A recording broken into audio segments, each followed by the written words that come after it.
हरि बोल। बहुत सुंदर, हरि बोल, बहुत ज्यादा सुंदर, हरि बोल। हरे कृष्णा सभी को। हरे कृष्णा माता जी। हरे कृष्ण। बहुत सुंदर भजन। हरि बोल। ओम नमो भगवते वासुदेवाय। ओम नमो भगवते वासुदेवाय। ओम नमो भगवते वासुदेवाय। ओम अज्ञानतिमिरान्धस्य ज्ञानाञ्जन शलाकया चक्षुरुन्मिलितं येन तस्मै श्री गुरवे नमः। श्रीचैतन्यमनोभीष्टं स्थापितं येन भूतले स्वरूपा कदा मह्यं ददाति स्वपदान्तिकम्। वन्देऽहं श्रीगुरु श्रीयुतपदकमलं श्रीगुरून् वैष्णवं श्रीरूपं साक्षातं सहगण रघुनाथान्वितं तं सजीवम् सादतं सावधूतं परिजन सहितं कृष्ण चैतन्यदेवं श्री राधा कृष्ण पादान् सहगण ललिता श्री विशाखान्वितांश्च। हे कृष्ण करुणा सिंधु दीन बंधु जगतपते गोपेश गोपिका कांता राधा कांत नमस्तुते। तप्त कांचन गौरांगी राधे वृंदावनेश्वरी वृषभानुसुते देवी प्रणमामि हरे। नमो विष्णुपदाय कृष्णपृष्ठाय भूतले श्रीमती भक्ति वेदांत स्वामी इति नामिने। नमस्ते सरस्वती देवी गौरवाणी प्रचारिणी निर्विशेष शून्यवादी पाश्चात्य दिशतारिणी। जय श्री कृष्ण चैतन्य प्रभु नित्यानंदा श्री अद्वैत गदाधर शिवासादि गौर भक्तवृंद। हरे कृष्णा कृष्ण कृष्णा हरे हरे हरे राम राम राम हरे हरे। हरे कृष्णा कृष्ण कृष्णा हरे हरे हरे राम राम राम हरे हरे। हरे कृष्णा सभी को, सभी का 3 बजे की क्लास में स्वागत है। क्षमा चाहते हैं, आज थोड़ा सा लेट हो गए हम।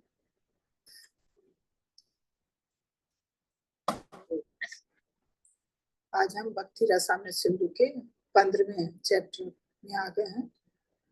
अब बहुत थोड़ा ही बच्चा है। तो अभी हमने 13 में पढ़े थे भक्ति के 5 साधन, और उसके बाद 14 में भक्ति की योग्यता के बारे में जाना था।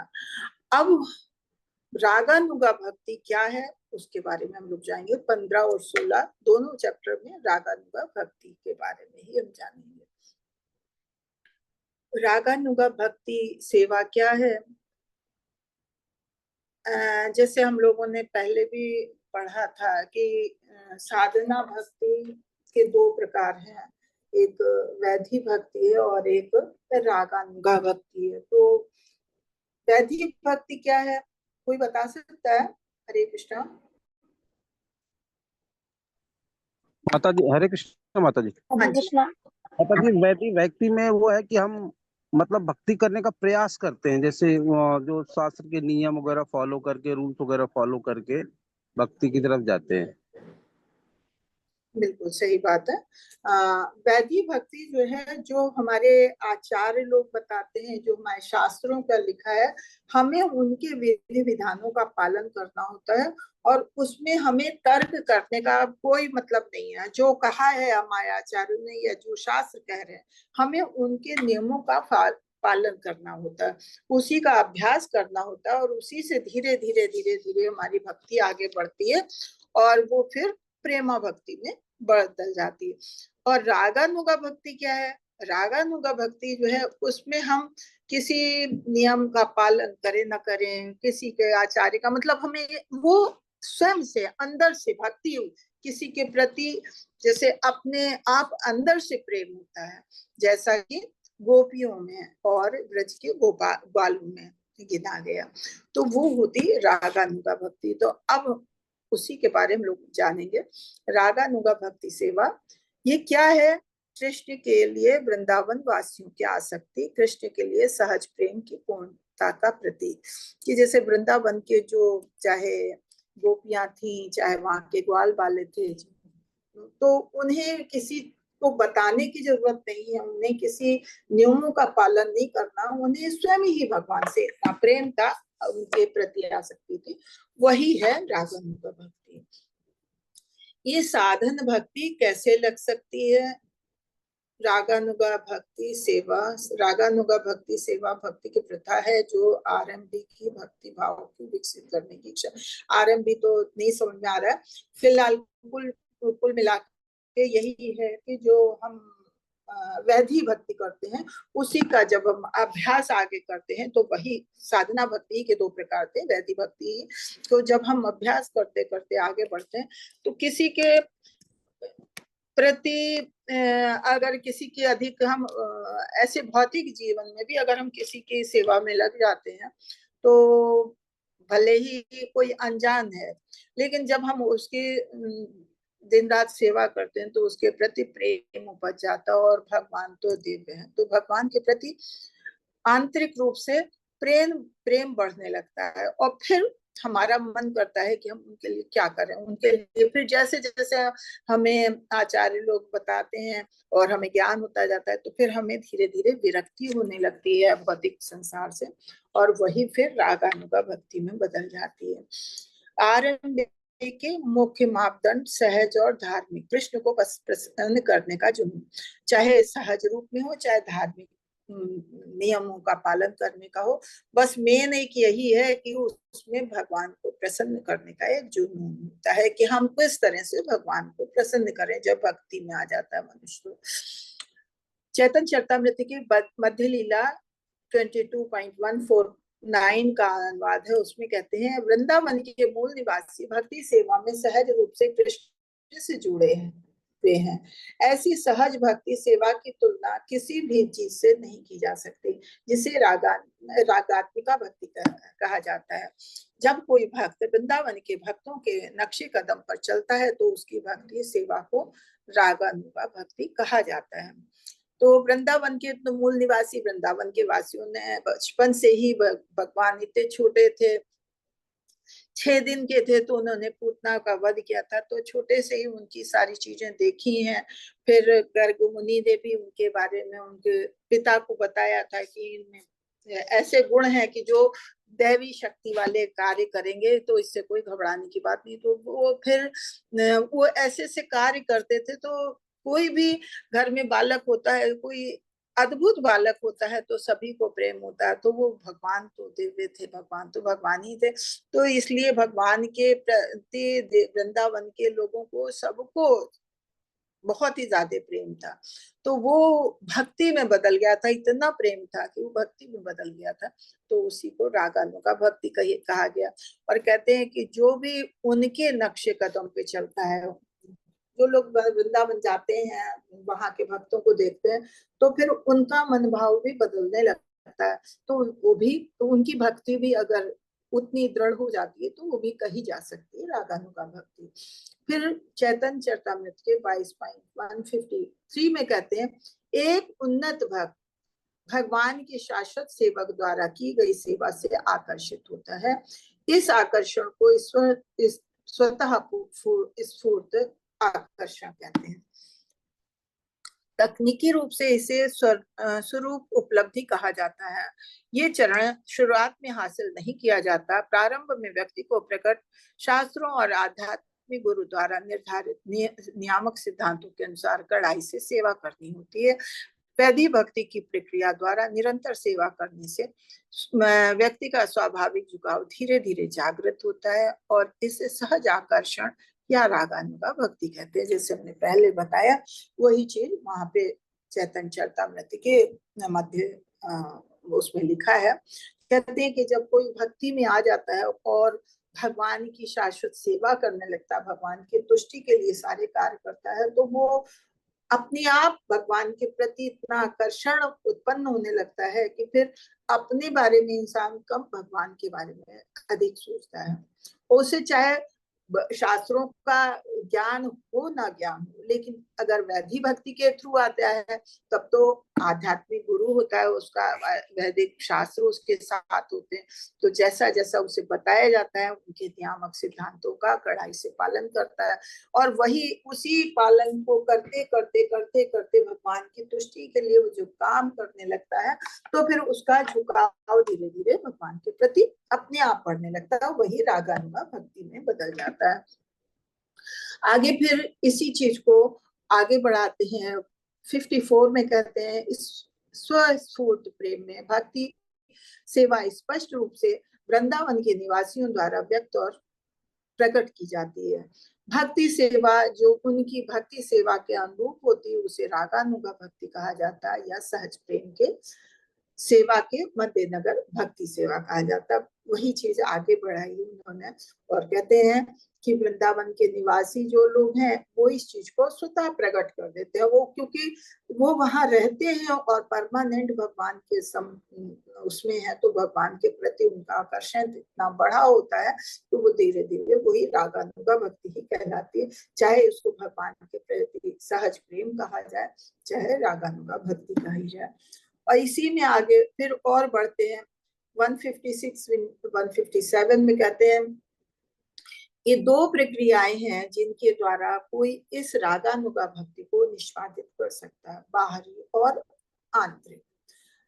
मतलब किसी तरह से इसको रागानुगा भक्ति को खत्म भी किया जा सकता है। कैसे? जब आत्म साक्षात्कार हो जाता है तो उन्नत भक्ति बाहरी रूप से एक नवजात की तरह रहता है और सभी शास्त्रों का क्रियान्वित करता है, विशेष रूप से सुनने और जप से संबंधित निष्पादित करता है, मतलब उसको अपनाता है, लेकिन अपने मन के भीतर अपने मूल शुद्ध आत्म साक्षात्कार की स्थिति में वो अपने विशेष तरीके से वृंदावन में कृष्ण की सेवा करता है। पूरे दिन और रात में 24 घंटे भगवान की सेवा करते हैं। तो ये दो, बाहरी रूप से भी आंतरिक रूप से भी, दोनों तरह से रागानुगा भक्ति को आगे बढ़ाया जा सकता है। कहते हैं जब मनुष्य को आत्म साक्षात्कार हो जाता है, आत्म साक्षात्कार क्या कि हमें अपने और भगवान के बीच के संबंध का ज्ञान हो जाता है, तो जब शुरू में तो वो नवजात शिशु की तरह ही रहता है, उसे हर चीज का ज्ञान करना होता है, उसको जैसे घर में है कोई चीज पहले सीखी जाती है तभी उसको क्रियान्वित करते हैं, तो पहले गुरु से सीखता है, उसके बाद उन शास्त्रों को क्रियान्वयन में लाता है, अपने जीवन में अपनाता है, चाहे सुन के चाहे जप के द्वारा, जैसे भी है वो अपने जीवन में अपनाता है उन चीजों को, और फिर भगवान के प्रति उसमें प्रेम जो जगने लगता है तो फिर वो भगवान की दिन रात सेवा में लग जाता है। उसके लिए दिन क्या है रात क्या है, वो हमेशा भगवान की सेवा के बारे में ही सोचता है कि भगवान के लिए मैं क्या करना है, भगवान के लिए क्या नहीं करना, भगवान को अवसर, भगवान के उठने का टाइम हो गया, भगवान के सोने का टाइम हो गया, भगवान को स्नान कराने का टाइम हो गया, भगवान को अरे इतना टाइम हो गया हमने अभी उसे खाने, भगवान को कुछ प्रसादम के लिए नहीं दिया है कुछ, तो हर चीज के बारे में भगवान के लिए आज हमें कौन से वस्त्र पहनाने, उनके साथ कौन से आभूषण पहनाने, मतलब फिर जैसे औरतें होती हैं भौतिक जगत में कहीं जाती हैं तो हर चीज अपने बारे में, अरे चलो अरे लिपस्टिक नहीं लिया, अरे लेने नहीं गए थे लेकिन वहां पे हमें कंगन दिख गए बहुत अच्छे, अरे ये तो हमारी साड़ी फला साड़ी के मैचिंग के, अरे ये तो बहुत बढ़िया सेट है ले लेते। तो वो चीज जब भगवान के प्रति प्रेम आज हो जाता है तो फिर इंसान अपने बारे में नहीं भगवान के बारे में ही दिन रात सोचता है कि भगवान के लिए मैं क्या करना है क्या नहीं करना, वही रागानुगा भक्ति होती है। ज्ञान के माध्यम से त्याग, जैसे जैसे गुरु के द्वारा ज्ञान बढ़ता है तो उसमें या अभ्यास के द्वारा ज्ञान बढ़ता है, उससे तब मनुष्य में त्याग भावना आ जाती है। वैदिक भक्ति कठोर नियमों और विनियमों के तहत भक्ति सेवा के चरण के दौरान समर्पण की मनोदशा रागानुगा भक्ति सहज भक्ति सेवा के चरण से भिन्न होती है।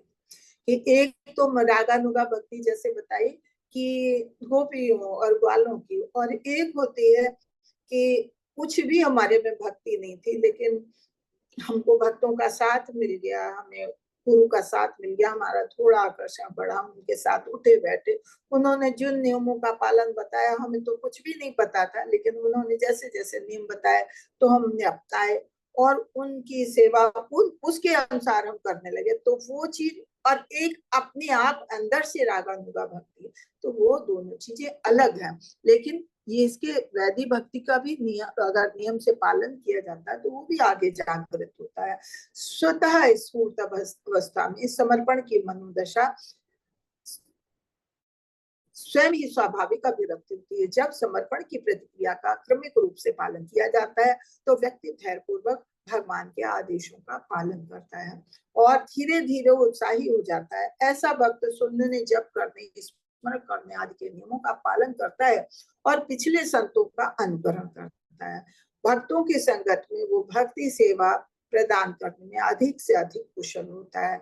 धीरे धीरे उसकी सेवा आसान हो जाती है। इस प्रकार भक्ति कार्य में उत्साह और धैर्य विकसित करने से ही भगवान का निरंतर स्मरण आता है। तो ये तो हमने पहले भी पढ़ा था कि भगवान की भक्ति के लिए उत्साह और धैर्य बहुत आवश्यक है। तो शुरू में तो वो नियमों का पालन करता है धैर्य से कि हमें इसमें कोई भी तर्क नहीं करना, जो हमारा गुरु बताता है, जो हमारे शास्त्र बताते हैं उनका हमें पालन करना है। तो उसके लिए भगवान भक्तों का से भगवान के बारे में सुनते भी हैं, उनकी महिमाओं का श्रवण करते हैं, जब करते हैं, भगवान का स्मरण करते हैं, जो चीजें बताते हैं हमारे आचार्य लोग उसका हम पालन करते हैं। हालांकि वो शुरू में हर चीज थोड़ी टफ लगती है। कोई भी भक्ति में आता है कि हाँ सवेरे उठ के मंगल आरती करिए, सवेरे जल्दी उठना है, जल्दी नहाना है, तो हर एक की आदत नहीं होती है। तो वो सब करने में धीरे धीरे, या आपको क्या खाना है, क्या नहीं खाना है, किस चीज से दूर रहना है, तो धीरे धीरे शुरू में ये सब चीजें दिक्कत लगती है। लेकिन जब वो उसे मालूम है कि हाँ मैं इसी लाइन में आगे जाना है, तो हाँ करना नहीं, जो आदेश है उसका पालन करना है। तो शुरू में चाहे जितनी भी दिक्कत आए, लेकिन उसका धीरे धीरे अभ्यास करते करते, भक्तों की संगत करते करते वो इन चीजों में कुशल हो जाता और भगवान की सेवा उसके लिए फिर आसान हो जाती है। फिर सवेरे उठना, उसे अलार्म लगाने की भी जरूरत नहीं है, वो चाहे जितने बजे भी सो जाए, उसकी नींद समय से खुल जाएगी, उसको कोई नहीं रोक सकता। तो ये है, ये थोड़ा धैर्य रखना होता है, थोड़ा उत्साह होता है कि हाँ हमें भगवान की भक्ति में आगे बढ़ना है। तो धीरे धीरे ऐसे अभ्यास से वो जब भगवान की निरंतर सेवा में लगा रहता है तो उसकी भक्ति प्रगाढ़ होती है। आगे कहते हैं श्रीमद् भागवतम के 1.2.33 में सेकेंड चैप्टर के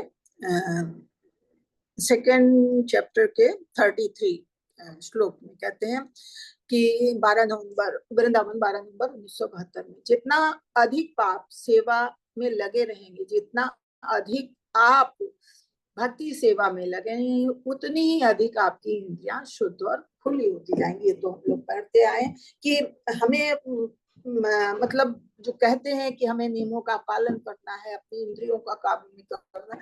तो एक होता है कि वो तपस्या के द्वारा, कृत्रिम साधनों के द्वारा अपनी इंद्रियों को वश में करता है, वो कठिन होता है। लेकिन अगर भगवान की सेवा में लगे रहते हैं, भक्तों का साथ करते, तो धीरे धीरे अपने आप ही इंद्रियां शुद्ध होने लगती हैं। और वही कहा जाता है कि इंद्रियां शुद्ध या खुली होती हैं। तो इंद्रियां स्वयं शुद्ध होने लगती है, हमें बाहरी चीजों से, भौतिक चीजों के प्रति लगाव धीरे धीरे अपने आप कम होने लगता है। और जब वो पूरी तरह से खुला है बिना किसी पद के, तब तुम कृष्ण की सेवा में सक्षम हो। वो शिक्षुता है वैदिक भक्ति, वो शिक्षुता है असली भक्ति, पराभक्ति, वो है रागानुगा भक्ति। ये रागानुगा भक्ति हमें वैदिक भक्ति को पार करके आना है। भौतिक दुनिया में अगर हम भक्ति सेवा में आगे और आगे बढ़ने की कोशिश नहीं करते हैं, अगर हम केवल शास्त्रीय नियमन प्रक्रिया में चिपके रहते हैं और उससे आगे जाने की कोशिश नहीं करते, तो शास्त्रीय प्रक्रिया भी विनियमन ये आवश्यक है। बिना शास्त्रीय प्रक्रिया के आप प्लेटफॉर्म पर नहीं जा सकते।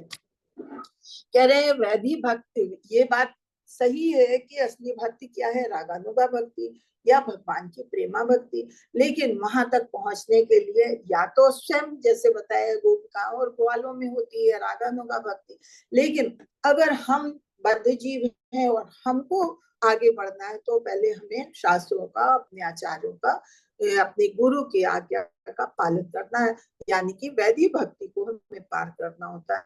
लेकिन कभी कभी ऐसा होता है कि हम वैदिक भक्ति में तो लगते हैं, हमारा हम आचार हमने गुरु भी बना लिया, हमने शास्त्र भी ले लिए, और जैसा वो बता रहे हैं उनका हमने उनकी बात सुनी, और उसके बाद उन्होंने कहा कि भाई हमें 4 बजे उठ के हमें आरती अटेंड करनी, हमने आरती भी अटेंड की, इतनी माला जपनी, हाँ माला भी जप ली, लेकिन अंदर से हमारे मन में कोई लगाव नहीं हो रहा है, खाली हम वो कि हाँ एक नियम है इसको हमें मानना है तो शायद हाँ हम अपने आप भक्ति में। लेकिन जब तक आपका अपने आप भक्ति में लगाव नहीं होगा, किसी के प्रति प्रेम नहीं होगा, जैसे कोई ड्यूटी करता है, कोई ऑफिस जाता है या बैंक जाता है या हॉस्पिटल में कोई नौकरी करता है, तो नौकरी है उसकी, तो नौकरी में है काम कि तुमको ये काम करना है, तो ठीक है काम किया, और काम किया वहीं छोड़ के चले आए। उसके बाद अगर सोचो कि उसकी वो नौकरी है, वो अपनी दिनचर्या में उस चीज को अपनाए, तो वो नहीं अपनाता है। क्यों? क्योंकि वो पैसे के लिए नौकरी करने जाता है, तो नौकरी में उसने वो काम किया। तो ऐसे हमने आचार्य को भी पकड़ा, हमने गुरु भी बना लिया, गुरु ने कह दिया 16 माला करनी, ठीक है हम नहीं कर पाते हैं, 8 की 9 की 10 की, अच्छा ठीक है, उन्होंने कहा 16 करेंगे, हमारा ध्यान कहीं और, हम काम कुछ कर रहे हैं, लेकिन 16 माला क्योंकि गुरु जी ने कहा, इसलिए मैं 16 माला चाहे जैसे भी कर लेती हूँ। उन्होंने कहा कि ठीक है तुम्हें सवेरे मंदिर में जाना, हाँ ठीक है हम मंदिर की आरती भी अटेंड करें, लेकिन अंदर से भक्ति नहीं है, हम एक खाली आज्ञा का पालन कर रहे हैं। तो अगर जब तक हमारे में अंदर से नहीं वो भाव आएंगे, तब तक हम उस प्लेटफॉर्म पे नहीं पहुंच सकते, तब तक हम उस भक्ति में नहीं जा सकते। वैसे ये है वैदिक भक्ति की, अगर नियम से अभ्यास करते हैं तो वो आगे आगे आगे भक्ति बढ़ती है। लेकिन अगर हमारा उसके प्रति थोड़ा भी लगाव नहीं है, विश्वास नहीं है, तो खाली हम नियमों का पालन कर रहे हैं, तो फिर वो हम उस प्लेटफॉर्म पे नहीं जा सकते। आगे बढ़ते हैं साक्षी 7.1.30 एंड 31। उसमें कहते हैं ये सबका अपना अपना प्रेम है भगवान के प्रति, भगवान का स्मरण है। क्या है स्मरण? कि गोपिकाओं का भी है भगवान के प्रति, कंस का भी है, शिशुपाल का भी है, यदुवंशियों का भी है, पांडवों का भी है, लेकिन सबका सब किस किस तरह से स्मरण करते हैं भगवान का। जैसे गोपिकाएं हैं वो अपने दाम्पत्य माधुर्य संबंध के द्वारा भगवान से जुड़ना चाहती हैं और उनको स्मरण करती है, भले ही किसी रूप में है, लेकिन भगवान को अपने दाम्पत्य संबंध माधुर्य रूप में उनसे जुड़ी हुई है। कंस है, कंस भी भगवान का हमेशा स्मरण करता है, लेकिन उसको क्या है कि वो देवकी के 8वें पुत्र कंस के द्वारा हमारा वध होना है, वो उससे भय से वो भगवान को स्मरण करता है। शिशुपाल है, शिशुपाल को भगवान के प्रति ईर्ष्या है, वो अपने को भगवान रूप में जानता है, वो कहता है हम ही सब कुछ है, तो वो भगवान के प्रति ईर्ष्या है, लेकिन भगवान को वो भी हमेशा स्मरण करता है। यदुवंशी है, यदुवंशी जो भगवान के परिवार के हैं, तो पारिवारिक प्रेम है। पांडव है, पांडव मित्र की तरह से है। तो एक 3 तरह का प्रेम हुआ, एक तो हुआ गोपिकाओं का, और फिर दूसरा हुआ कि जो उनको स्मरण करते हैं कैसे, कंस और शिशुपाल और यदु। तो ये लोग किस लिए, डर से या पारिवारिक संबंध होने के नाते या ईर्ष्या के लिए स्मरण करते हैं। फिर है पांडव, पांडव जो है भगवान के पारिवारिक भी हैं और मित्र भी हैं, इसलिए भगवान का हमेशा स्मरण करते हैं। सबका स्मरण करने का तरीका अलग अलग है, उसका फल क्या क्या है वो आगे हम लोग पढ़ेंगे। सबकी मंजिल एक थी, सबकी मंजिल एक क्या थी कि सबको भगवान का स्मरण करना है। कंस और गोपिकाओं की मंजिल एक कैसे हो सकती है? कैसे हो सकती है? कंस तो हमेशा भय में रहता था, शत्रु रूप में भगवान का स्मरण करता था, और गोपिकाएं दाम्पत्य मतलब माधुर्य संबंध के रूप में भगवान का स्मरण करती थी, तो दोनों का संबंध एक जैसा कैसे हो सकता है, एक जैसी मंजिल कैसे हो सकती है, वो आगे बताई जाएगी कि कैसे हो सकती है। उसमें बताया अवैतिक चमक, भगवान गंतव्य, सूर्य का गोला और सूर्य का प्रकाश के अव्यक्तिक चमक कि है दोनों की, गोपिकाओं और कंस का की मंजिल एक यही है कि भगवान को स्मरण करना है। लेकिन एक का है भगवान के गंतव्य तक पहुंचना, एक है भगवान की चमक तक। बस क्योंकि भगवान के द्वारा अगर कहते हैं असुरों का वध होता है तो भगवान उनको भी मुक्ति मिलती है। और फिर फिर यही कहते हैं कि अगर दोनों को मुक्ति मिलती है कि जो भगवान की भक्ति कर रहा है उसको भी मुक्ति मिल रही है, और जो भगवान को का स्मरण शत्रु रूप में कर रहा है तो उसका भगवान ने वध किया तो उसको भी मुक्ति मिल रही है। तो फिर फर्क क्या है? फर्क यही है कि अवैक्तिक चमक जो भगवान का प्रकाश पुंज है, जिसको जो ज्योति है भगवान की, उस तक वो पहुंच पाता है। भगवान के धाम को वही पहुंचता है जो भगवान से प्रेम करता है। तो गोपिकाओं की मंजिल कहाँ होगी? भगवान के धाम को जाना। लेकिन जो ये शिशुपाल है या कंस है, ये भगवान के द्वारा मारे जाते हैं, तो इनको भगवान के अस्त्रों या भगवान के हाथों जो मारा जाता है उसको भी मुक्ति मिलती है, लेकिन वो भगवत धाम तक नहीं, खाली ब्रह्म ज्योति तक पहुंच पाते हैं। तो ये बताए, एक अवैतिक चमक तक, एक भगवान के गंतव्य तक। सूर्य का गोला और सूर्य का प्रकाश, जैसे कि भगवान का बताया, एक सूर्य का गोला है और एक सूर्य का प्रकाश है। जैसे हम लोगों ने पहले भी सुना पढ़ा है कि भगवान के जैसे 3 रूप हैं, तो उनको सूर्य के 3 रूपों से उपमा दी गई है। भगवान को सूर्य लोक, जो भगवान का सूर्य लोक धाम है वो, और भगवान का जो दूसरे उस पे आते हैं परमात्मा रूप में भगवान, जो भगवान हर जीव के हृदय में निवास करते हैं, तो वो सूर्य के गोले के रूप में खाली हम भगवान को देख सकते हैं। और तीसरा है कि भगवान की ये ब्रह्म ज्योति चमक, वो क्या है? सूर्य की प्रकाश से उसकी तुलना की गई। तो क्या है, जैसे सूर्य का प्रकाश और सूर्य का गोला है, वैसे इन लोगों का भी ये गंतव्य। तो ये लोग जो असुर मारे जाते हैं उनका गंतव्य खाली ब्रह्म ज्योति तक होता है, जबकि भगवान के भक्त जो है उनका गंतव्य भगवत धाम का होता है। राज्य और राजा महल के प्रवेश, एक है उस एक है किसी राज्य में प्रवेश कर गया, एक है राज्य में प्रवेश किया है लेकिन महल तक नहीं जा सकता है, और दूसरा है जो भगवान के महल में भी प्रवेश कर सकता है। तो दोनों का फर्क हो गया ना। राज महल में पहुंचने की अनुमति हर एक को नहीं होती, भले ही राज्य की सीमा में आ जाए। एक सेकंड।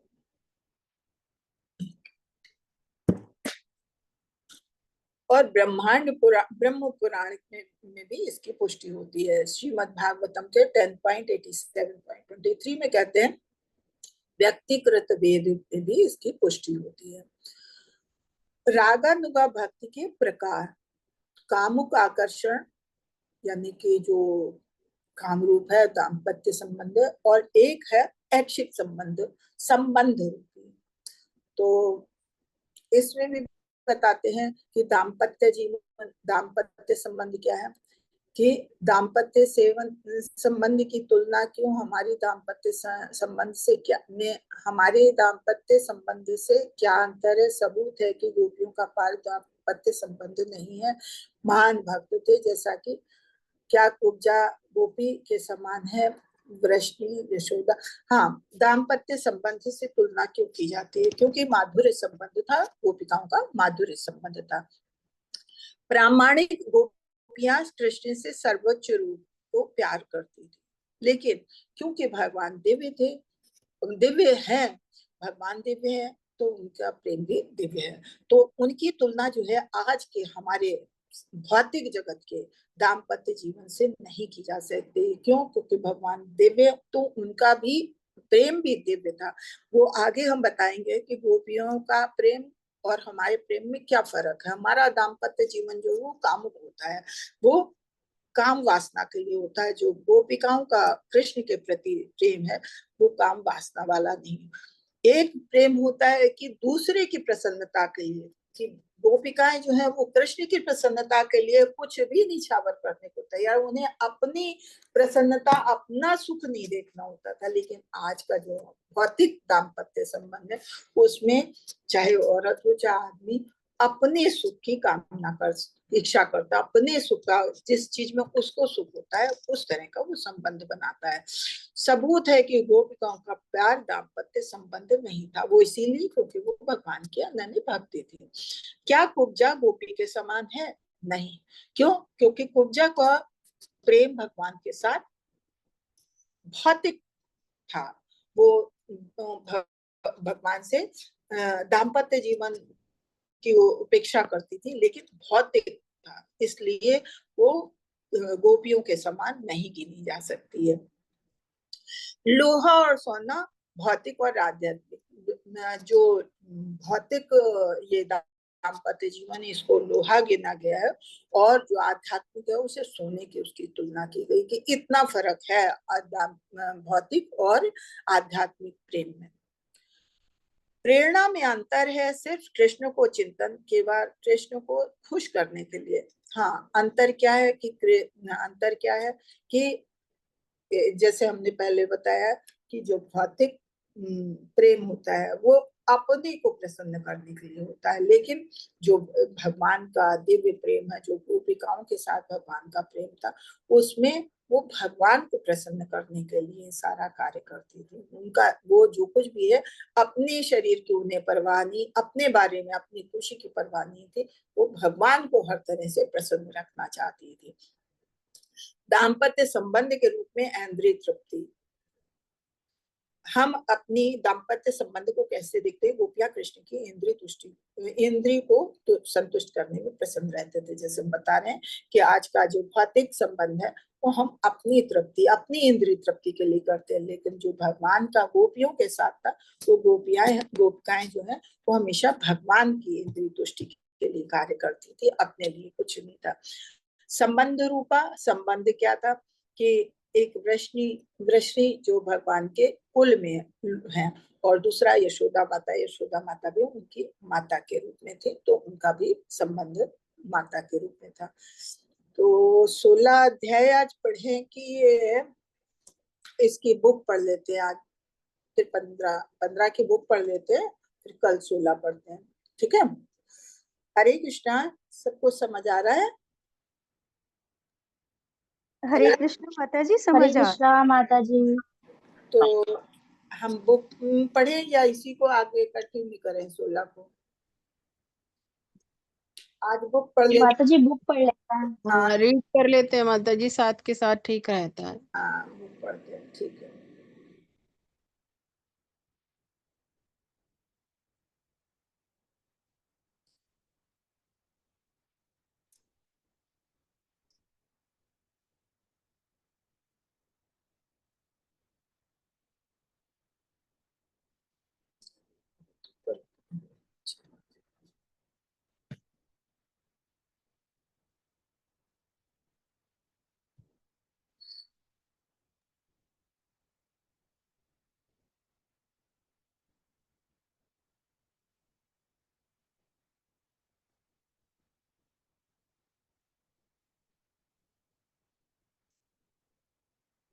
हरे कृष्णा, तो पढ़ते हैं।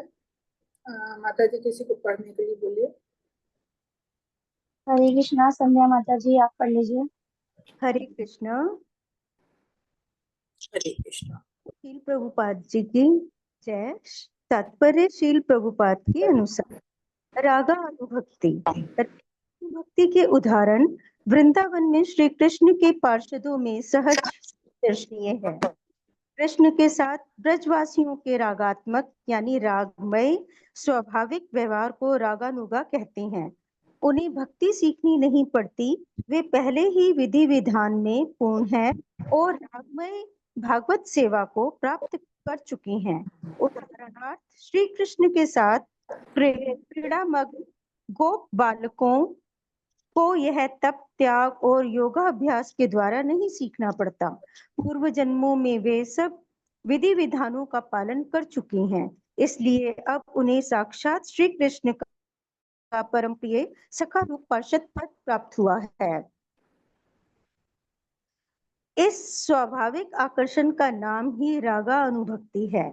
शील रूप गोस्वामी के अनुसार इष्ट के चिंतन में तन्मयता और राग की परम आविष्ठा के साथ उसके प्रति जो स्वाभाविक आकर्षण होता है उसे रागुनाग भक्ति कहते हैं। रागुनागा भक्ति पहला काम रूपा और दूसरा संबंध रूपा दो प्रकार की होती है। इस में नारद जी युधिष्ठिर से श्रीमद् भागवत 7.1.30 में कहते हैं, हे राजन, बहुत से भक्त पहले पहाल काम से, द्वेष से, भय से अथवा स्नेहवश भी भगवान की ओर आकृष्ट हुआ करते हैं, परंतु अंत में उनका यह आकर्षण संपूर्ण पापों से शुद्ध हो जाता है और शनैः शनैः भागवत प्रेम को प्राप्त होकर आराधक जीवन उस परम लक्ष्य को पा जाता है जो शुद्ध भक्तों द्वारा अभिलाषित हैं। गोपी जन काममय राग और आकर्षण की प्रत्यक्ष मूर्ति है। गोपियां युक्ति हैं और श्री कृष्ण नवकिशोर हैं। ब्रह्मा दृष्टि से लगता है कि बाह्य दृष्टि, ब्रह्मा नहीं बाह्य दृष्टि, सॉरी, बाह्य दृष्टि से लगता है कि श्री कृष्ण के प्रति गोपियों का आकर्षण काम पर आधारित है। इसी प्रकार कंस भय से कृष्ण के प्रति आकृष्ट रहता था। श्री कृष्ण के हाथों अपने मरण की भविष्यवाणी के कारण उसे सदा श्री कृष्ण का भय बना रहता था। शिशुपाल सदा श्री कृष्ण के लिए द्वेष भाव से भरा रहा तथा राजा यदु के वंशज कुल संबंध के कारण उन्हें अपना बांधव समझते रहे। इन नाना प्रकार के भक्तों में नाना रूपों में श्री कृष्ण के लिए सहज राग रहता है और उन्हें जीवन का वही अभिलाषित लक्ष्य प्राप्त होता है। श्री कृष्ण में हरे कृष्णा माता जी। हरे कृष्णा। हरे चलिए, कृष्णा माता जी। अब कोई बात नहीं है, इतना पहले समझ लेते फिर किसी को दीजिएगा पढ़ने को। तो यहाँ रागानुगा भक्ति के लिए बताया कि रागानुगा भक्ति जो भगवान के पार्षद हैं, चाहे ये गोपिकाएं हैं, चाहे ये भगवान के साथ खेलने वाले ग्वाले हैं, तो हम लोगों को लगता है कि भगवान का साथ मिला, भगवान के साथ वो खेल रहे हैं, भगवान के साथ लीलाएं कर रहे हैं, लेकिन वो ऐसे लीलाएं नहीं कर रहे हैं। उन्होंने पिछले जन्मों में बहुत घोर तपस्या की है और त्याग किया है, तप किया है, जो कहते ना, जो जन जन्मांतर तक सेवा की जाती है उसका फल मिलता है। तो वो भगवान के पार्षद रूप में आते हैं। तो भगवान को जो क्रीड़ाएं करनी होती है, तो क्रीड़ा करने के लिए उनको कोई साथ भी तो चाहिए होता है। तो वो उनके जो पहले जन्मों में जिन्होंने भक्ति की होती है, तो वो पार्षद बन के आते हैं। तो इसीलिए कहा है, जो भगवान के साथ ग्वाल बाले खेलते थे, तो उन्हें जैसे हम आगे भक्ति के लिए हमको विधि विधानों का पालन करना होता है, त्याग तपस्या करनी होती है, तो उन्हें इन सब चीजों की कोई आवश्यकता नहीं। भगवान का साथ पाने के लिए उनको इन चीजों की, क्योंकि वो तो इतनी भक्ति कर चुके हैं कि उन्हें साक्षात साथ मिला है, उनके एक मित्र के रूप में साथ में खेलने के लिए, वो बालों के रूप में या गोपिकाओं के। तो ये जो है, ये उनका स्वाभाविक आकर्षण है। ये पिछले जन्मों के उनके जो पाप सारे भगवान की सेवा उन्होंने की, उसके द्वारा उनको ये स्वाभाविक आकर्षण मिला है। तो ये है रागानुगा भक्ति। ये किसी तरह से पैदा नहीं की जाती, जैसे हम लोग वैदिक भक्ति के द्वारा, अभ्यास के द्वारा वहां तक पहुंचे। उन्हें किसी चीज के अभ्यास की आवश्यकता नहीं होती है। कह रहे हैं किसी इष्ट के चिंतन में तन्मयता के कारण जब ये भगवान के प्रति आकर्षण होता है, तो ये जो रागानुगा भक्ति है, तो रागानुगा भक्ति को भी उन्होंने दो रूपों में दिया है, एक काम रूपा और एक संबंध रूपा। कि जैसे कुछ लोग हैं भगवान से काम रूप में जुड़े हैं, कुछ लोग हैं संबंध रूप में, कि जैसे उनके परिवार के जन हैं, जो भगवान के परिवार में लोग हैं, उनके माता पिता हैं और लोग हैं, इतने भाई बंधु हैं, वो सब भी तो उनके साथ जुड़े हैं, तो उनकी तो भगवान, उनका भी तो संबंध है। तो संबंध कैसा है, वो भी उन्होंने पिछले जन्म में ऐसे ऐसे पुण्य कर्म किए, भगवान की सेवा की, भगवान का साथ चाहा था, तब उन्हें ये पार्षद रूप में उनका साथ मिला है और उनमें रागानुगा भक्ति है। दूसरा है काम रूपी, जैसे कि गोपिकाओं के लिए बताया गया। आगे बताते हैं कि नारद मुनि श्रीमद् भागवतम में ये युधिष्ठिर को बताते हैं कि भगवान से ये कहते हैं कि भगवान को हमें हमेशा स्मरण करना चाहिए। ये हमारे लिए सबसे बड़ी भक्ति का वो है कि हमें भगवान को कभी विस्मृत नहीं करना। किसी काम में कुछ भी काम करें, हमें भगवान का स्मरण हमेशा करना है।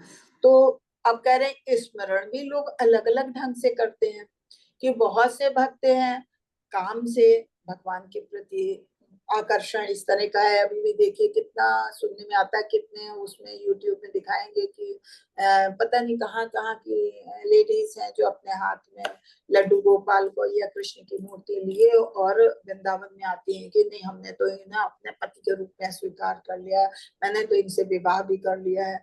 तो इस तरह से तो वो कोई तो काम रूप में भगवान से जुड़ना चाहता है, कोई द्वेष के रूप में, या गोपिकाएं थी भगवान से उनका काम संबंध था, इसके उससे उनका प्रेम था आपसे, कुछ द्वेष के भाव से, कुछ भय के भाव से, जैसे कि हमने अभी पहले भी पढ़ा कि, लेकिन फिर भी जब भगवान का निरंतर स्मरण करते हैं तो वो धीरे धीरे धीरे धीरे कहते वो पाप भी शुद्ध हो जाता है और भगवान के प्रति हमारा आकर्षण बढ़ता है, और वो धीरे धीरे कभी कभी कि मतलब किसी किसी का शुद्ध भक्तों में भी परिलक्षित हो जाता है।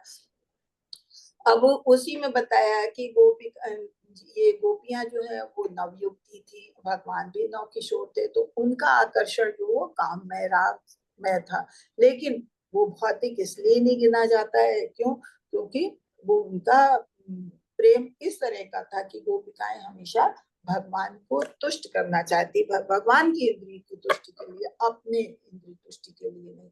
और वो भी पूरे पिछले जन्मों की भगवान की भक्त रही, जो भगवान का उन्हें ऐसा साथ मिला। फिर बाह्य दृष्टि से, बाहरी निगाह से जो भौतिक दृष्टि देखते हैं तो ये हमको लगता है भगवान का और गोपियों का आकर्षण काम में, कि माधुर्य प्रेम जो है उनका काम में है, लेकिन ऐसा था नहीं, वो उनका दिव्य प्रेम था। और इसी तरह से कंस भगवान को हमेशा स्मरण करता था, ऐसे भय से कि उसे हमेशा डर लगता था, क्योंकि वो आकाशवाणी सुनी थी तो उसे लगता था कृष्ण के हाथों हम मारे जाएंगे। शिशुपाल है, उन्हें भी हमेशा भगवान से द्वेष रहता था, इसलिए वो हमेशा स्मरण करते थे। यदु है भगवान के कुल में संबंधित, कुल में उनका जन्म हुआ है, कुल से संबंध है, तो वो बंधु बांधव है, तो इसलिए उनका संबंध है। इसी तरह से अलग अलग जो भगवान का संबंध है, इस तरह का सहज संबंध है, जो मतलब स्वाभाविक संबंध है, तो वो तो भगवान के पिछले, जो उन लोगों के पिछले जन्म की भगवान की भक्ति थी, भगवान के साथ संबंध था, तो उसके कारण उनको ये साथ मिला है, तो वो उनकी रागानुगा भक्ति में आता है। या जो स्मरण करते हैं या डर से भय से, तो उनका भी आगे बताया जाएगा कि उसको क्या फल मिलता है। आगे पढ़िए माता जी, कौन पढ़ेगा? हरे कृष्णा माता जी। रुचि माता जी आप पढ़ लीजिए। हरे कृष्ण माता जी। हरे कृष्ण। सादर प्रणाम माता जी। सादर प्रणाम। श्रील प्रभुपाद की जय। श्री कृष्ण में गोपियों का काम और यदुवंशियों का स्नेह दोनों रागानुगा है। श्री कृष्ण से कंस के भय और शिशुपाल के द्वेष को भक्ति में नहीं गिना जाता है, क्योंकि उनका भाव अनुकूल नहीं है। भक्ति अनुकूल भाव से ही होती है। अतः श्रील रूप गोस्वामी के अनुसार भय आदि प्रतिकूल आकर्षण भक्ति के अंतर्गत नहीं आते। फिर वे यादों के स्नेह की मीमांसा करते हैं। यदि वह संख्य के स्तर पर है तो रागानुगा है, और यदि विधि के स्तर पर है तो रागानुगा भक्ति के अंतर्गत नहीं आएगा। रागानुगा भक्ति के स्तर पर ही संख्य को शुद्ध भक्ति की श्रेणी में गिना जाता है। यह समझने में कुछ कठिनाई हो सकती है कि गोपियों और कृष्ण दोनों को एक ही लक्ष्य की प्राप्ति हुई, क्योंकि कंस शिशुपाल आदि का भाव गोपीजनों से भिन्न था। अतः इस बात का भली भांति विवेचना करना आवश्यक है। यद्यपि उपरोक्त सब उदाहरणों में केंद्र श्री कृष्ण ही है और अनुकूल प्रतिकूल सबको वैकुंठ जगत की प्राप्ति होती है, फिर भी दोनों प्रकार के जीवों में भेद रहता है। श्रीमद् भागवत प्रथम स्कंद में उल्लेख है कि परतत्व एक अद्वय है, वही ब्रह्म, परमात्मा और भगवान इन तीनों प्रकार से प्रकट है। यहाँ अप्रकट भेद है। यद्यपि ब्रह्म परमात्मा और भगवान एक ही परतत्व है, पर कंस शिशुपाल जैसे भक्तों को ब्रह्म ज्योति की ही प्राप्ति हुई है। वे परमात्मा अथवा भगवान की प्राप्ति नहीं कर सके, यही भेद है। इस संदर्भ में सूर्य मंडल और सूर्य ज्योति की उपमा दी जा सकती है। सूर्य ज्योति में रहने वालों का अर्थ नहीं कि सूर्य मंडल में ही प्रवेश हो गया है। सूर्य मंडल का तो ताप भी सूर्य ज्योति के बराबर नहीं होता है। यदि किसी ने अंतरिक्ष यान में से सूर्य ज्योति में विचरण किया है, तो इसका यह अर्थ नहीं कि वह सूर्य मंडल में भी गया हो आया है। सूर्य ज्योति और सूर्य मंडल एक तत्व होने पर भी भिन्न है। एक शक्ति है और दूसरा शक्तिमान है। इस प्रकार परतत्व श्री कृष्ण और उसकी अंग कांति ब्रह्म ज्योति में भी भेद अभेद है। कंस और शिशुपाल को ब्रह्म प्राप्ति हुई है, पर गोलोक वृंदावन धाम में उनका प्रवेश नहीं हो सका। निर्विशेषवादियों और भगवान के द्वेषियों का भगवान में एक प्रकार का आकर्षण होता है, और इस कारण उन्हें भगवान के राज्य में तो प्रवेश करने दिया जाता है, परंतु श्री भगवान के बैकुंठ धामों अथवा गोलोक वृंदावन धाम में नहीं। राज्य में प्रवेश करना और राजमहल में जाना एक वस्तु नहीं है। हरे कृष्णा। माता जी। हाँ, तो यहाँ पे बताया है गोपियों का काम और यदुवंशियों का स्नेह। यदुवंशी भगवान के पारिवारिक थे, जैसे हमने एक कहा कि एक काम संबंध है, एक पारिवारिक संबंध है। तो यदुवंशियों का पारिवारिक संबंध था, तो कंस भी उनके संबंधी तो थे, लेकिन सबका प्रेम अलग अलग थे, सबका स्मरण करने का तरीका अलग अलग था। एक किसी का अनुकूल, किसी का प्रतिकूल। तो जैसे गोपिकाएं हैं या उनके ग्वाल बाल हैं, तो वो अनुकूल भाव से भगवान को स्मरण करते थे, तो ये वो उनकी भक्ति गिनी जाती थी, वो रागानुगा भक्ति गिनी जाती। लेकिन वही कंस भय के कारण, शिशुपाल द्वेष के कारण भगवान को का स्मरण करता था, तो वो भक्ति में नहीं गिना जाता है। ऐसे उनके अगर पारिवारिक संबंधों में और भी कोई है, यादवों में, यदुकुल में या वृष्टिकुल में, तो उनके पारिवारिक तो जरूर हुए। पारिवारिक इसलिए हुए क्योंकि पिछले जन्म के उनके कर्म थे ऐसे कि भगवान के प्रति उनका अनुराग रहा होगा। लेकिन अगर इस जन्म में भगवान के प्रति उनका इतना स्नेह नहीं है, तो वो भक्ति में नहीं आता, वो प्रतिकूल श्रेणी में गिना जाता है। और यही कहा गया कि इस चीज को समझने में थोड़ी सी मुश्किल हो सकती है कि गोपिकाएं या कंस ये एक ही लक्ष्य की प्राप्ति, एक ही लक्ष्य की प्राप्ति, तो क्या फिर क्यों ना भगवान से फिर हम बैर करके भगवान को याद करें? क्यों भगवान को हम अच्छे ढंग से ये भक्ति क्यों करें? भक्ति के लिए हमें क्या जरूरत है कि हम सुबह 4 बजे उठे और हम हर समय माला जपें और भगवान को नहलाए धुलाए, भगवान की सेवा करें? क्या जरूरत है? लेकिन नहीं, यहाँ बताया है कि दोनों का तरीका अलग अलग है, मुक्ति दोनों को मिली है, लेकिन सबको अलग अलग है। कि वैकुंठ जगत की प्राप्ति कह दिया, नहीं। श्रीमद् भागवत में भी हमने पढ़ा है और भगवत गीता में भी पढ़ा है कि भगवान के वो 3 रूपों में, हम 3 रूप से हम जान सकते हैं, ब्रह्म ज्योति, ब्रह्म, परमात्मा और भगवान। ऐसे ये सूर्य के नीचे सूर्य से उसकी उपमा दी गई कि सूर्य को भी हम 3 रूप में जानते हैं। पहले सूर्य की ज्योति को देखते हैं, फिर आगे और करीब जाते हैं तो सूर्य को एक गोले के आग के गोले के रूप में, लाल लाल गोले के रूप में देखते हैं। लेकिन तीसरा है जो सूर्य मंडल है, जहाँ सूर्य देव विराजते हैं, जो उनका अपना धाम है। तो ऐसे ही ये हर कोई सूर्य की उस गोले तक पहुंच सकता है, ना सूर्य मंडल तक पहुंच सकता है। हम खाली सूर्य के ताप को, सूर्य की रोशनी को ही महसूस कर पाते हैं। ऐसे ही जो भगवान का स्मरण करते हैं, तो सबका स्मरण करने का तरीका अलग अलग है। जो भगवान के अनुकूल भक्ति में आते हैं, जो रागानुगा भक्ति में आते हैं, जैसे ग्वाल बाल है या भगवान के माता पिता है या गोपिकाएं हैं, ये अनुकूल भाव से भगवान की रागानुगा भक्ति में आते हैं, तो इनको भगवान का धाम मिलता है, भगवान का साथ मिलता है। और वही कंस है, शिशुपाल है, ये सब भगवान का स्मरण तो करते हैं, भगवान के द्वारा मारे गए हैं, तो इनको भी मुक्ति मिली है। लेकिन ये भगवत धाम पे नहीं जा सकते, भगवान का साथ नहीं मिलता है। ये खाली भगवान की ब्रह्म ज्योति तक, पहली जो फर्स्ट स्टोन है, बस वहीं तक ये लोग जा सकते। तो इतना फर्क है इस चीज में। तो कह रहे हैं कि शक्ति और शक्तिमान, जैसे सूर्य की ज्योति और सूर्यमंडल को बताया, शक्ति है, शक्तिमान है। भगवान की जो ब्रह्म ज्योति है भगवान की शक्ति है, और भगवान का धाम जो है वो भगवान स्वयं शक्तिमान है, जैसे सूर्य और सूर्य की ज्योति है। तो एक भगवान की शक्ति तक पहुंचता है खाली ब्रह्म ज्योति तक, और दूसरा पहुंचता है जो भगवान की भक्ति में वो भगवत धाम तक पहुंचता है।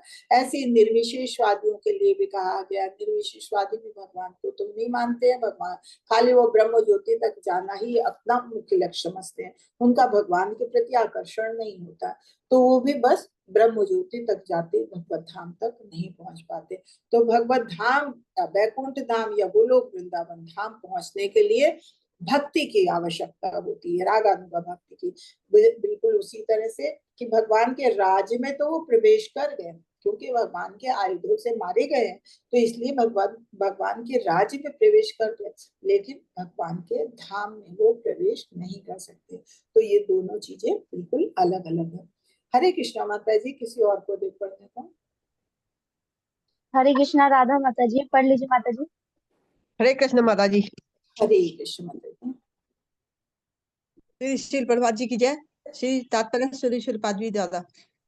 यहाँ श्री श्री अभी माता जी जरा 1 मिनट हट गया मेरा। श्री हाँ 1 मिनट। यहाँ श्री रूप गोस्वामी निर्वेशवादियों और भक्तों की भिन्न भिन्न गति का वर्णन करने का प्रयास कर रही है। सामान्यतः निर्वेशवादी और भगवान से द्वेष करने वाले जब कभी यदि अपनी आध्यात्मिक सिद्धि तक पहुंचते हैं तो केवल निर्विशेष ब्रह्म ज्योति में ही प्रवेश कर पा सकते हैं। निर्विशेष दार्शनिक इस दृष्टि से भगवान के शत्रुओं की श्रेणी में है कि दोनों को केवल ब्रह्म ज्योति में प्रवेश करने दिया जाता है। वास्तव में भी निर्विशेषवादी भगवान के शत्रु ही हैं, क्योंकि वे भगवान के अतुलनीय ऐश्वर्य को सहन नहीं कर सकते। वे सदा अपने को श्री भगवान के समान कहते हैं। यह उनके द्वेष भाव का ही परिणाम है। इसलिए भगवान चैतन्य महाप्रभु ने निर्विशेषवादियों को भगवत अपराधी घोषित किया है, परंतु भगवान इतने अतिशय दयामय है कि उन्होंने शत्रुओं को भी पर व्योम में प्रवेश करके निर्विशेष ब्रह्म ज्योति में रहने देते हैं। कभी कभी कोई निर्विशेषवादी शनय शनय प्रगति करता हुआ भगवान की सब विशेष धारणा में स्थित हो जाता है। भगवत गीता में इसका प्रमाण है। बहुत जन्मांतरों के बाद अर्थात ज्ञानी मेरी शरण लेता है। इस शरणागति से निर्विशेषवादी वैकुंठ को प्राप्त हो सकता है, जहाँ शरणागत जीव के रूप में उसे भगवान का सारूप्य मिलता है।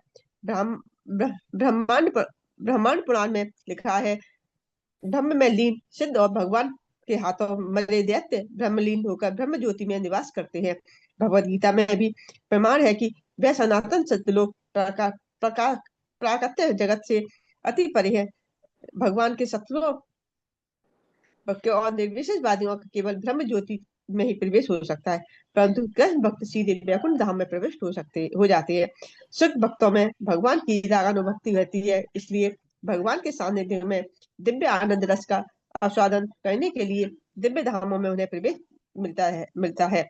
श्रीमद् भागवत 10.87.23 में श्री भगवान का स्तवन करते हुए मूर्तिमान वेद कहते हैं, हे नाथ योगीगण, आपको आपकी एक देशीय विभूति का ध्यान करके निर्विशेष ब्रह्म ज्योति में लीन हो जाते हैं। आपके रूप भी ध्यान किए बिना इस सिद्धि को पाते हैं। कामवती ब्रज गोपियों ने आपकी सतपुर जैसी भुजाओं के आलिंगन से यही गति पाई है। वैदिक ज्ञान के अंगों के अधिपति हम देवता निरंतर ब्रज गोपियों के ही अनुगामी है, अतः इसमें संदेह नहीं है कि उन्हीं की गति को हमको प्राप्त होंगे। इस संदर्भ में हमें सूर्य एवं सूर्य ज्योति का उदाहरण स्मरण रखना चाहिए। निर्विशेषवादी ब्रह्म ज्योति में लीन होते हैं, जबकि भगवत प्रेमी जन भगवान के परम धाम गोलोक वृंदावन में प्रवेश करते हैं। गोपियों के काम भाव का हरे कृष्ण माता जी। हरे कृष्ण। हरे कृष्ण। हाँ, तो यहाँ पे निर्विशेषवादियों के लिए बताया गया, निर्विशेषवादियों को भगवान के शत्रु के रूप में माना गया है, क्योंकि भगवान के वो जो भगवान का ऐश्वर्य है उसको नहीं वो बर्दाश्त करते, वो सहन नहीं कर पाते भगवान के ऐश्वर्य को, भगवान को वो भगवान के रूप में देखना ही नहीं चाहते, इसलिए भगवान के शत्रुओं के रूप में गिना गया है। तो जो भगवान से द्वेष रखते हैं, निर्विशेषवादी हैं, जो भगवान के को भगवान नहीं समझते हैं, तो ये भगवान के, ये उनके द्वेष भाव का परिणाम है। तो इससे ये एक तरह से ये भगवत अपराधी उन्हें घोषित किया गया, क्यों? क्योंकि भगवान के शत्रु रूप में है। तो वो उनका यही है कि भगवान के जो क्योंकि भगवान से शत्रुता करते हैं और भगवान का स्मरण करते हैं, लेकिन भगवान को शत्रु रूप में स्मरण करते हैं या भगवान को भगवान के रूप में स्मरण नहीं करते हैं, तो अपराधी गिने जाते हैं। तो उनको ब्रह्म ज्योति तक ही जाने को मिलता, वो भगवत धाम नहीं जा पाते हैं। लेकिन यहाँ ये भी बताया साथ साथ कि कभी कभी कोई कोई निर्विशेषवादी होते हैं जो धीरे धीरे प्रगति करते हैं और भगवान की भक्ति में आ जाते हैं। जैसे सुखदेव गोस्वामी जो भगवान के अनन्य भक्तों में गिने जाते हैं, वो भी जब जन्मे थे तो वो निर्विशेषवादी थे, वो भगवान के साकार रूप को नहीं मानते थे। लेकिन जैसे जैसे उन्होंने अपने पिता से भागवतम का ज्ञान अर्जित किया, तो उन्हें भगवान की भक्ति आ गई, वो भगवान के प्रति अनन्य भक्त हो गए। या हम लोग पढ़ते हैं कि हमने भगवत गीता में भी पढ़ा है कि बहुत जन्मांतरों की जो सेवा करते, चाहे ज्ञानी रूप में चाहे योगी रूप में, तो बहुत अनन्य भक्ति करते हैं, तो उसके बाद कहीं भगवान का भक्ति मिलती है। ये 7.19 में पढ़ा था हम लोगों ने भगवत गीता में, बहु नाम जन्म नामन्ते ज्ञानवान मासम प्रपद्यते वासुदेवा समीति से महात्मा सुदुर्लभ, कि अनेक जन्मांतरों के बाद सचमुच जब ज्ञान प्राप्त होता है कि हाँ भगवान क्या है, भगवान का हमारा संबंध क्या है, तो वो भगवान की शरण ग्रहण कर लेते हैं और वो जानते हैं, तब ये जानते हैं क्या भगवान ही सब कारणों के कारण होते। तो ऐसे महात्मा बहुत दुर्लभ होते हैं। तो वैसे निर्विशेषवादी भगवान को, तो अगर भगवान की शरण ग्रहण कर लेते हैं तो उन्हें वैकुंठ धाम की प्राप्ति होती है, और नहीं तो फिर ब्रह्म ज्योति तक ही जा पाते हैं। ऐसा ब्रह्मांड पुराण में भी लिखा गया है कि जो भगवान के द्वारा मारे जाते, भगवान के हाथों के द्वारा मारे जाते हैं, तो क्योंकि भगवान के हाथों मारे जाते हैं, तो जाना तो उनको भगवान के राज्य में तो प्रवेश करना है, लेकिन भगवत धाम को नहीं, वो खाली ब्रह्म ज्योति तक ही जा पाते हैं। और भगवान की भक्ति करते हैं, भगवान के साथ का आनंद का रस का आस्वादन करना चाहते हैं, वो भगवान की भक्ति में होते हैं, वो भगवान के वैकुंठ धाम को जाते हैं। तो यही जो भगवान से के अपराधी हैं या भगवान से द्वेष रखने वाले हैं, उनमें और भगवान की भक्ति करने में यही फर्क है। कहते हैं श्रीमद् भागवतम में भी भगवान का स्मरण करते हुए मूर्ति वेद यही कहते हैं कि आपकी एक देशी विभूतियां, कि भगवान की तो विभूतियां अनेकों हैं, लेकिन एक से ही उनकी अनेकों विभूतियां हुई। लेकिन जो इनका ध्यान नहीं करते हैं, तो वो उनका ध्यान करते हैं खाली भगवान के इसी रूप में, कि भगवान की क्या ज्योति के रूप में, भगवान का असली, भगवान का जो असली रूप है उस रूप में नहीं, तो वो ब्रह्म ज्योति में जाते हैं। और ऐसे लोग जो है भगवान, इसके अलावा जो भगवान का ध्यान नहीं भी करते हैं, वो भी भगवान के अस्तित्व को प्राप्त करते हैं। जैसे उन्होंने अनेकों जन्म में उनका भगवान का की भक्ति की है, तो वो भी किसी रूप में आते हैं तो भगवान की सिद्धि पाते हैं। सिद्धि कैसे पाते हैं कि चाहे द्वेष रूप में उन्हें माना है, किसी रूप में भगवान के आयुधों से मारे गए, भगवान के हाथों से मारे गए, तो वो भी ब्रह्म ज्योति में जाते हैं। लेकिन जो ये गोपिकाएं गिनी है, तो ये जो है भगवान के प्रति इनका भक्ति भाव था। कहते भगवान की सर्प जैसी भुजाओं का आलिंगन करती थी, तो कितना बड़ा उनको, इतना बड़ा वो अवसर मिला। तो क्या है कि कहते हैं कि जो देवता लोग भी हैं, देवता कौन बनते हैं? देवता हम जैसे जीव ही हैं, लेकिन जो अच्छे कर्म करते हैं, तो वो देवता रूप में जाते हैं, देवता का स्थान उन्हें मिलता है। लेकिन वो है तो जीव ही, तो वो भी कहते हैं कि ब्रज गोपियों का अनुसरण करते हैं कि किसी तरह से भगवान का साथ मिले। तो सूर्य और सूर्य ज्योति का उदाहरण इसीलिए दिया गया है कि निर्विशेषवादी या जो ईर्ष्या द्वेष वाले हैं, जो जिनको भगवान के हाथों मारे जाते हैं, वो खाली ब्रह्म ज्योति तक जाते हैं, और जो भगवान की भक्ति करते हैं वो भगवान के गोलोक वृंदावन धाम को जाते हैं। हरे कृष्णा। आगे पढ़े माता जी। हरे कृष्णा। अंशु कुमारी माता जी आप पढ़ लीजिए। हरे कृष्णा माता जी। शिल प्रभुपाद की जय। शिल प्रभुपाद द्वारा गोपियों के काम भाव का किसी प्रकार गोपियों के काम भाव का किसी प्रकार के मैथुन से कोई संबंध नहीं है। शील रूप गोस्वामी स्पष्ट करते हैं कि इस काम भाव का अभिप्राय श्री कृष्ण के संग में भक्त का भाव विशेष ही है। सिद्ध अवस्था में प्रत्येक भक्त में श्री कृष्ण के प्रति रागमय आकर्षण रहता है। इसी आकर्षण को कदाचित भक्त का काम भाव कह दिया जाता है। वस्तुतः भक्त में किसी विशेष रूप से भगवान की सेवा करने की गाढ़ तृष्णा ही काम रूप भक्ति है। ऐसे भगवान से ऐसे काम से भगवान को भोगने की इच्छा प्रतीत हो सकता है, परंतु वास्तव में तो उस रूप में श्री कृष्ण के सुख के लिए ही यत्न किया जाता है। जैसे कोई भक्त भगवान के ग्वाल सखा के रूप में संग करना चाहे, उसकी इस अभिलाषा के मूल में गोचारण में श्री कृष्ण की सहाय करने की उत्कंठा है। यह भगवान के संग को भोगने का कामना लग सकती है, पर वास्तव में तो यह रागानुभक्ति है। दिव्य गोधन के चारण में उनकी सेवा की लालसा है। एक सेकंड माता आगे जी, थोड़ा सा आप पढ़िएगा, थोड़ा सा रुक जाते हैं।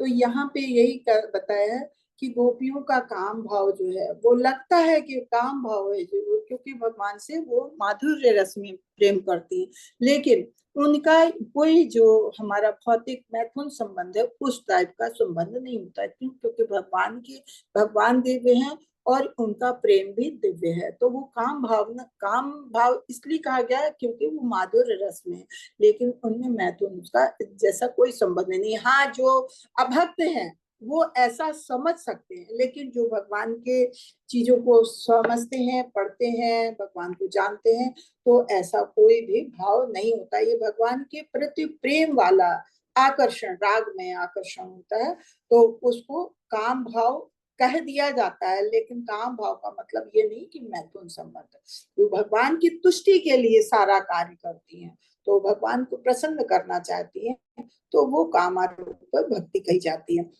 भगवान को भोगने की इच्छा प्रतीत तो लगता है, लेकिन भगवान को नहीं भोगती है, बल्कि भगवान को प्रसन्न करने के लिए अपना सर्वस्व निछावर करना चाहती है।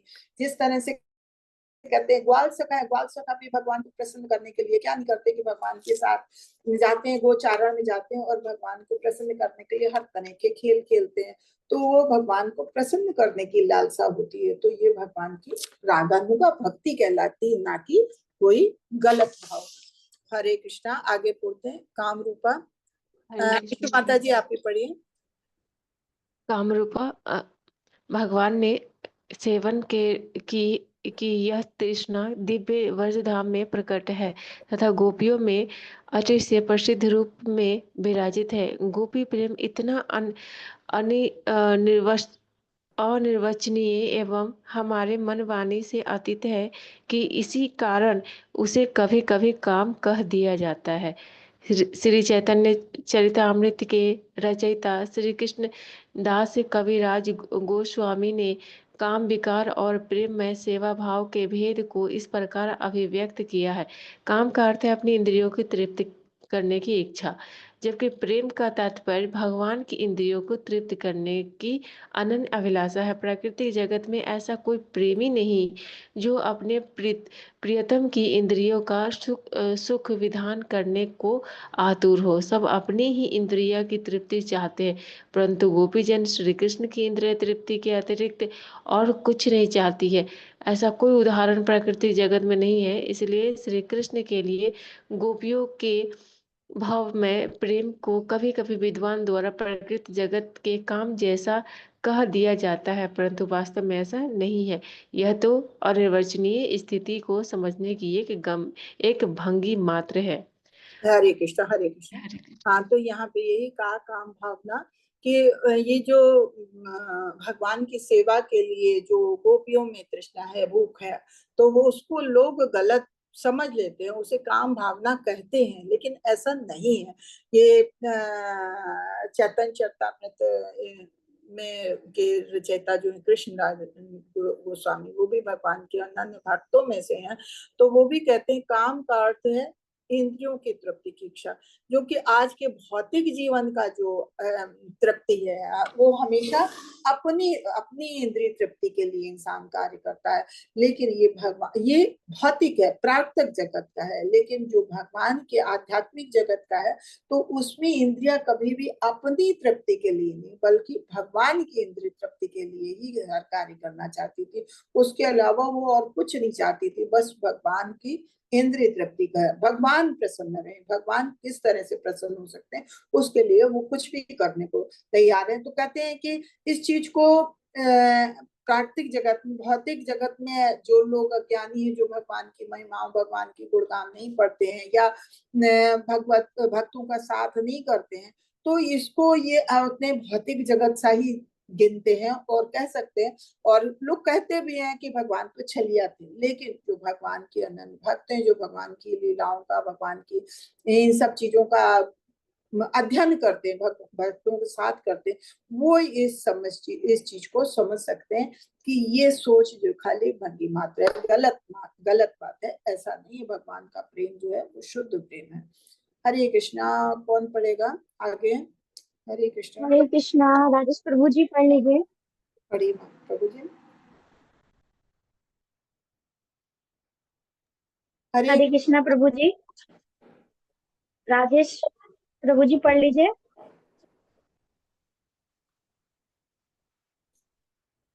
किसी और को अनम्यूट कीजिए प्रभु जी।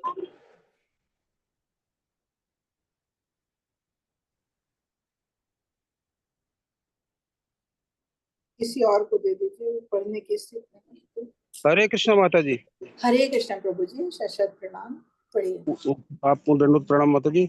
उद्धव जैसे महाभागवत भगवान श्री कृष्ण के प्राण प्रिय हैं, वे भी गोपियों की अनुगति को लालायित रहते हैं।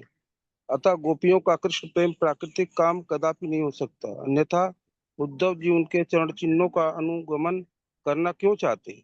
स्वयं श्री चैतन्य महाप्रभु इसके अन्यतम धन्यतम उदाहरण है। संन्यास आश्रम ग्रहण करने के बाद वे स्त्री संग त्याग के संबंध में बड़े ही कठोर थे। फिर भी उन्होंने सिखाया है कि गोपियों द्वारा प्रवर्तित मार्ग श्री कृष्ण की आराधना का सर्वोत्तम पथ है। इस प्रकार काम प्रेरित दिखने वाली गोपियों के श्री कृष्ण आराधना के मार्ग की श्री चैतन्य महाप्रभु ने बड़ी महिमा गाई है। इस सत्य से स्पष्ट है कि यद्यपि श्री कृष्ण में गोपियों का आकर्षण काम प्रेरित प्रतीत होता है, परंतु यह प्राकृतिक बिल्कुल नहीं है। पूर्ण रूप से शुद्ध सत तत्व में स्थित हुए बिना तो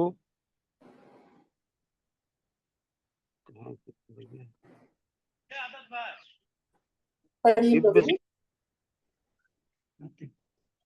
पूर्ण रूप से शुद्ध तत्व के स्थित हुए बिना तो श्री कृष्ण गोपी जनों के दिव्य संबंध को जाना भी नहीं जा सकता। परंतु सामान्य युवक युवतियों का काम क्रीड़ा में लगने के कारण उसे कभी कभी मिथ्या रूप से प्राकृतिक जगत का काम समझ लिया जाता है। दुर्भाग्यवश जो गोपी जनों श्री कृष्ण के प्रेममय संबंध के दिव्य स्वरूप को समझने में असमर्थ हैं, वे लोग यह पूर्वाग्रह कर बैठते हैं कि श्री कृष्ण और गोपियों का प्रेम विनिमय प्राकृतिक क्रिया है, इसलिए वे आधुनिक कला में उन पर मनमाने चित्र बनाने का दुस्साहस भी कर बैठते हैं। दूसरी ओर कुब्जा की रति को विद्वान ने काम प्राय कहा है। कुब्जा अर्थात कुबड़ी को भी श्री कृष्ण का प्रगाढ़ तृष्णा थी, परंतु श्री कृष्ण के लिए उनकी अभिलाषा प्राय प्राकृतिक ही थी। अतएव उसकी रति की गोपी प्रेम से तुलना नहीं हो सकती, इसलिए श्री कृष्ण ने उसकी रति की काम प्राय अर्थात गोपी प्रेम जैसी कहा गया है।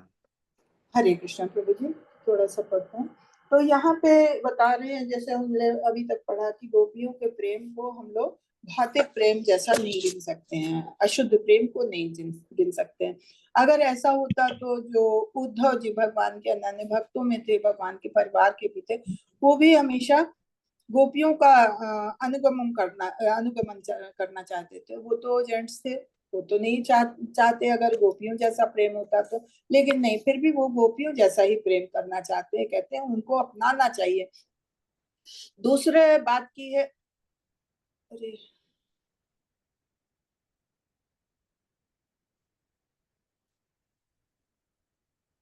दूसरी प्रेम बात कही है चैतन्य महाप्रभु की। चैतन्य महाप्रभु के बारे में हम लोग जानते हैं कि वो स्त्री संग से इतना ज्यादा वो दूर रहते थे कि उनका जो अनन्य भक्त थे एक छोटे हरदास, तो भगवान के अनन्य भक्तों में भगवान के अनन्य प्रेमी थे।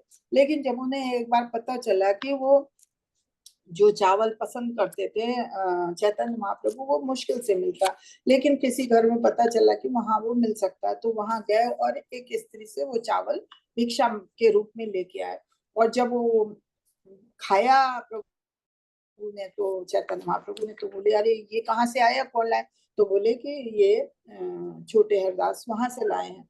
तो बस उन्होंने उन्हें तुरंत अपने वहां से निकाल दिया, बोले मैं उसकी शक्ल भी नहीं देखना चाहता, तुरंत उसे दूर कर दो हमारी आंखों से। और सबने समझाया कि वो आपकी तुष्टि के लिए उन्होंने इतना किया। बोले ना, वो स्त्री के पास गया कैसे? बस वो इतना नाराज हो गए कि सबके समझाने पे भी उन्होंने उनको माफ नहीं किया।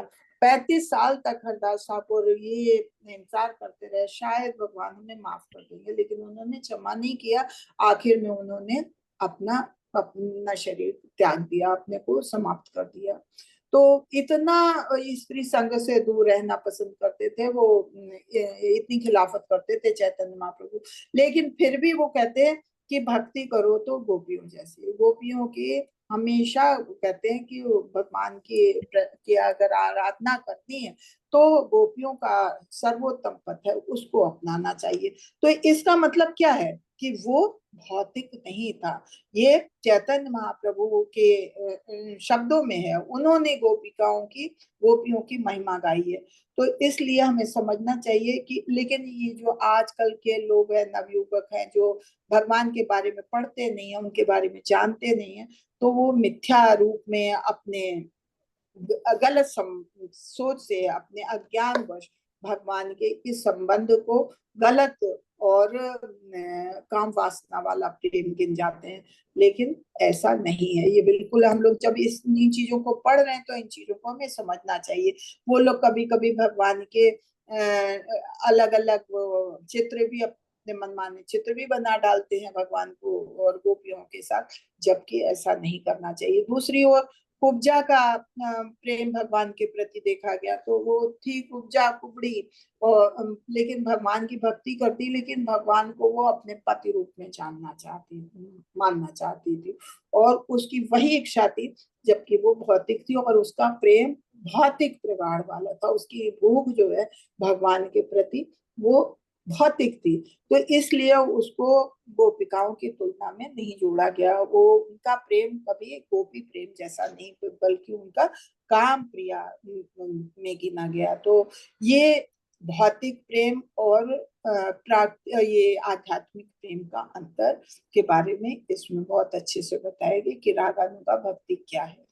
हरे कृष्णा। तो आज यही विराम देते हैं, और अगर किसी का कोई प्रश्न हो तो प्लीज आप लोग जरूर प्रश्न करें। हरे कृष्णा।